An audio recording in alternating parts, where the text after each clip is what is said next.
रात के करीब 10:30 बज रहे थे। आसमान पर बादलों ने चांद को ढक रखा था। सड़क पर सन्नाटा पसरा था। बस कभी कभी दूर से किसी कुत्ते के भौंकने की आवाज सुनाई दे जाती थी। राजेश अपने बाइक से घर लौट रहा था। वो शहर के एक प्राइवेट ऑफिस में काम करता था और देर तक ओवरटाइम करने के कारण अक्सर उसे रात में सुनसान रास्तों से होकर गुजरना पड़ता था। उस दिन भी वही हुआ। काम ज्यादा था, इसलिए वो देर से निकला ऑफिस से। गांव पहुंचने में करीब 20 किलोमीटर का रास्ता था। दिन में ये रास्ता सामान्य लगता, लेकिन रात को जैसे ये सड़क किसी और ही दुनिया में ले जाती थी। चारों ओर खेत, बीच में टेढ़ी मेढ़ी सड़क और बीच बीच में सूखे पेड़ जिनकी टहनियां हवा में झूलती रहती।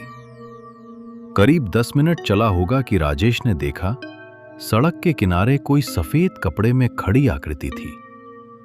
पहले तो उसने सोचा शायद कोई औरत होगी जिसे लिफ्ट चाहिए, लेकिन जब बाइक पास आई तो वो साया थोड़ा पीछे हट गया। राजेश ने ब्रेक लगाया।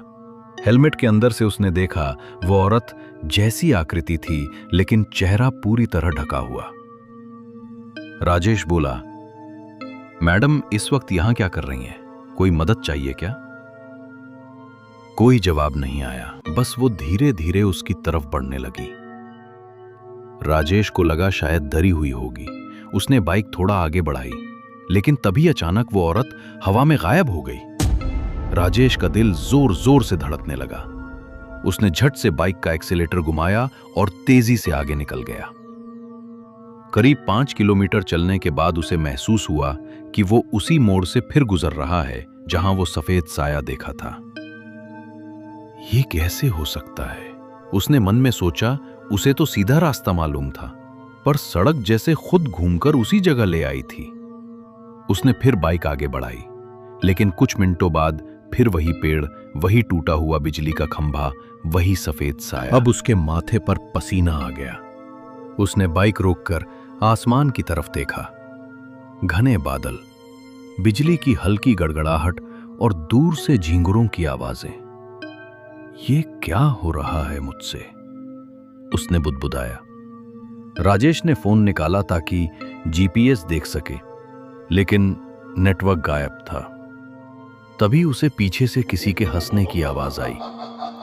धीरे धीरे वो हंसी बढ़ने लगी, पहले धीमी, फिर तेज और फिर भयानक ठहाकों में बदल गई। वो पलटकर देखने ही वाला था कि अचानक उसके कंधे पर उसने तुरंत बाइक स्टार्ट की और पूरी स्पीड में भागा। हवा उसके चेहरे से टकरा रही थी, पर उस आवाज का पीछा अब भी उसके कानों में था। भागो भागो, लेकिन मुझसे बच नहीं पाओगे। थोड़ी देर बाद सड़क के बीच एक पुराना टूटा हुआ पुल आया। नीचे एक सूखी नहर थी। उस पुल के पास हमेशा डरावनी कहानियां सुनने को मिलती थी। लोग कहते थे कि वहां छलावा रहता है जो राहगीरों को रास्ता भुला देता है। राजेश ने सोचा कि अब बस थोड़ा और गांव पहुंच जाएगा। पर जैसे ही उसने पुल पार किया, बाइक खुद ब खुद धीरे चलने लगी, एकदम जैसे किसी ने एक्सीलेटर पकड़ लिया हो। क्या हुआ अब इसे? उसने झुककर देखा। इंजन चल रहा था, लेकिन स्पीड बढ़ नहीं रही थी। तभी बाइक के आगे वही सफेद आकृति खड़ी हो गई। इस बार उसका चेहरा साफ दिख रहा था। उसकी आंखें खून जैसी लाल बाल, खुले हुए, और मुंह से आवाज निकली, क्यों रोका तुमने मुझे उस रात? राजेश के हाथ कांपने लगे। उसने कहा, कौन हो तुम? वो बोली, 3 साल पहले इसी पुल पर एक औरत मरी थी। सब उसे छोड़कर भाग गए। तब से वो यहां भटकती है, और जो भी उसके रास्ते में आता है उसे वो अपनी जगह पर रोक लेती है।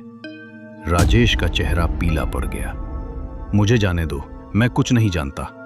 वो हंसी। अब देर हो चुकी है। अचानक तेज हवा चलने लगी, पेड़ झूमने लगे, मिट्टी उड़ने लगी। राजेश की बाइक अपने आप बंद हो गई। वो भागने के लिए उतरा, पर उसके पैर जमीन से जैसे चिपक गए थे। वो औरत अब उसके बिल्कुल सामने थी। उसका चेहरा सड़ चुका था, आंखों से खून की धार बह रही थी। हर इंसान जो रात में इस रास्ते से गुजरता है, उसे मैं रास्ता भुला देती हूं, ताकि कोई और मेरे मरने की जगह से ना निकल सके। राजेश चिल्लाया, बचाओ!